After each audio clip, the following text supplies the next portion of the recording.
प्रथमदर्शी असे दिसतात की ओरिजिनल कार्ड बनवलेले आहे। ह्याच्यात पूर्ण सरकारी यंत्रणा हे सत्ताधारी पक्षांबरोबर मिळालेली आहे।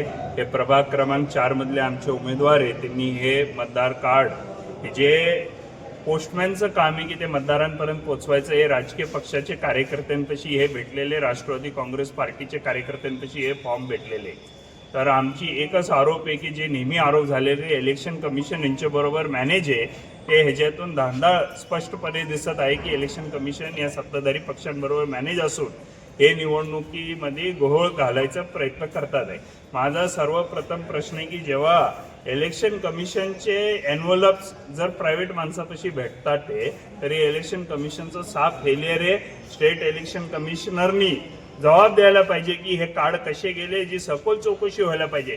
जर हे धुळ्यात भेटले तर अख्ख्या महाराष्ट्रामध्ये सत्ताधारी पक्षांकडून इलेक्शन मॅनेज करायचं काम इलेक्शन कमिशनला पकडून झालेलं आहे, हे स्पष्टपणे ह्याच्यात दिसून येत आहे। आणि आमची आता आम्ही आयुक्तांना भेटणार आहे, SP धुळ्यांना भेटणार आहे आणि संबंधितांवर आम्ही गुन्हे दाखल करायची मागणी करणार आहे। कारण जर अशा निवडणुका होत असतील तर खरे मतदारांचा हक हिरून घ्यायचं काम हे भ्रष्टाचारी लोक करतात, हे ह्याच्यातून स्पष्टपणे दिसून येत आहे।